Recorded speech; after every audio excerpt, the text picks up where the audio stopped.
Let's get into trending this week here. So we have got a congressional race we've been following pretty closely. It was Brandon Herrera versus Tony Gonzales, not the football player. Tony Gonzales is an establishment hack Republican sellout, and I've read his voting record on here. He is a rhino by the definition of the term, Republican in name only. He is a complete disaster, has no business being anywhere near the office he currently holds. He is, he's a sellout. He's a hack.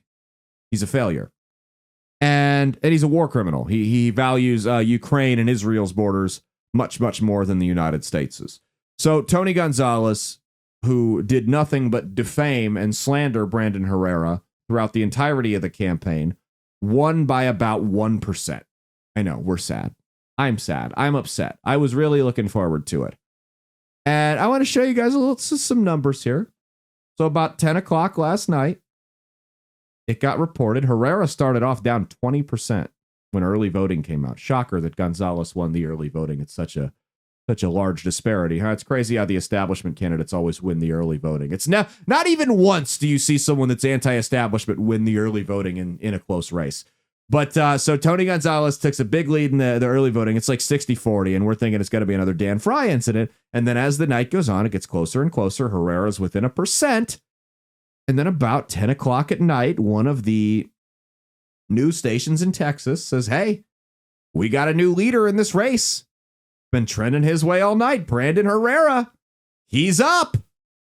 And then magically, they just found a couple hundred votes for Gonzales. They pulled him out of nowhere. They just found him.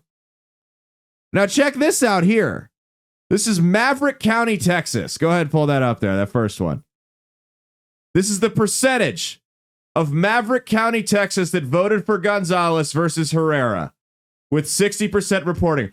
That is statistically impossible that 100% of a county that had more than 13 people in it would vote for the same guy.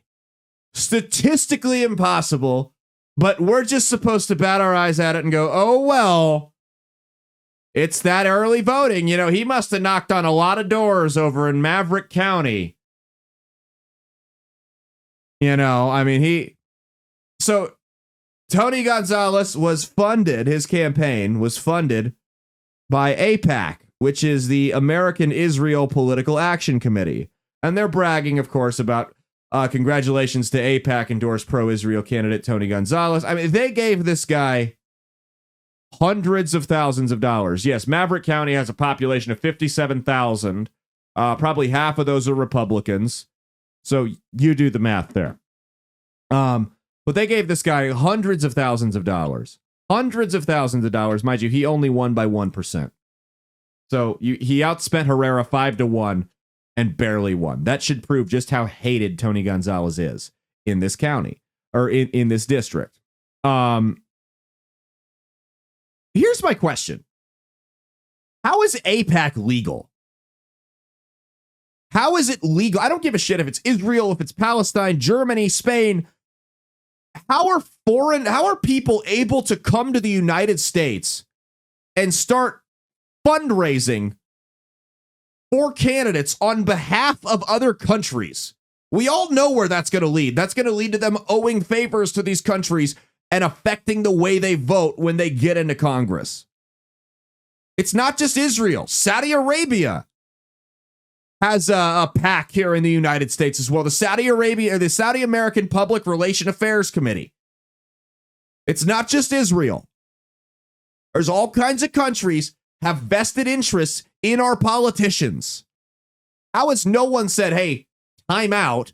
You know what? There was one guy a long time ago that said, hey, maybe it's not right that foreign interests can come over here and spend money to buy our politicians' votes off. Maybe that's not okay that countries from around the world can come in here and donate money to politicians' campaigns because they launder it and funnel it through a political action committee that's based in the United States. Guess what happened to that guy? Hey, he took a convertible ride in Dallas. It was JFK. And now his nephew's running for president and he has the death rattle. It's just weird to me. That scared the shit out of you there. But now it's time for Caleb holds up the mirror. Because the reality is, we can sit here and we can talk about the irregularities, which there were, and we can talk about how difficult it is for anti-establishment candidates to overcome ma and pa Fox News in these primaries, which it is. We can talk about foreign lobbyists donating money that should be illegal to these campaigns, which it should be. We can talk about all of that. But the reality of this race, this particular race with Brandon Herrera, is you had Brandon Herrera, who was, a little bit controversial YouTuber, up against Tony Gonzales, a quote-unquote moderate Republican that voted to impeach Donald Trump. And Donald Trump did not endorse Brandon Herrera. Yet again, Donald Trump decided to sit on the sidelines like a coward, just like he did to Dan Fry, and not endorse him. We have to hold the mirror up here. I know that's the name of the segment, but we've got to hold the mirror up here and ask why Donald Trump refuses to get involved. I mean, there was no reason not to go after Tony Gonzales. This is a guy who voted to have you impeached and removed from office, bro. Herrera lost by 1.4%. You're telling me that a Trump endorsement in a Republican Party doesn't carry 1.4%? He wins by 10 or more if Trump endorses him. Fry may not have closed the gap with a Trump endorsement. He may not have, given the way that district is made up. But I guarantee you he doesn't get beat by 20.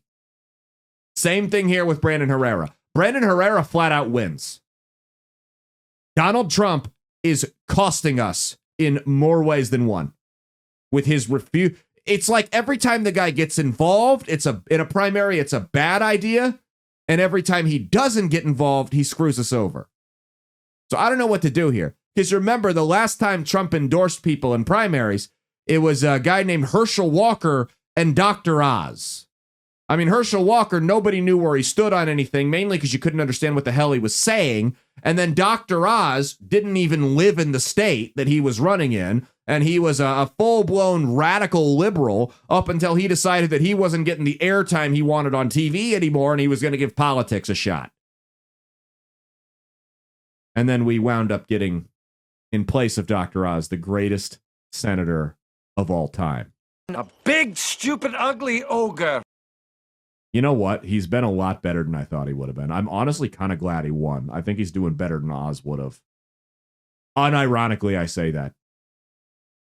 Unironically, the Pennsylvanian voters on the left that pushed him through, the Democratic Party over there, they have no idea the monster they've created. And I don't say that just because he looks like a monster. He is low-key based. He is going to take on the Manchin role as that guy that just pisses the Democrats off every chance he gets. Can't wait. Can't wait. But nonetheless,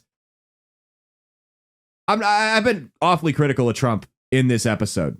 And I don't mean to be. But this is frustrating. And you should be frustrated too. You have a guy in Tony Gonzales that ran his campaign on gun control and leaving the border wide open. You have a guy that is taking money from foreign countries, not just Israel, by the way. He's affiliated with a think tank that takes money from the Chinese Communist Party and decided to go cry to CNN to slander his opponent as a quote-unquote open neo-Nazi. I covered it before. Let's look at the name. Brandon Herrera. Herrera, as the Hispanics say. How many Mexican Nazis do you know, Mia? Have you met a Mexican Nazi besides yourself? I was going to say me. Yeah. I'm yet to meet any. My grandpa. He was just old. That doesn't count. Hey, thanks for watching. If you liked what you saw, be sure to click the link in the description to get the full episode on Rumble. If you prefer to listen along, you could actually get us on Spotify, Spreaker, and iHeartRadio. You can also go to www.outlawstreamers.com to learn more about not just my show, but tons of other great shows and all the exciting projects they have coming up. Follow my socials at Caleb Isn't Funny on Twitter and Instagram, at Caleb Salvatore Comedy on the Chinese Spy app that is TikTok, and be sure to like and subscribe to this YouTube channel. Thanks, and we'll see you every Saturday for brand new episodes of That's Based. Peace.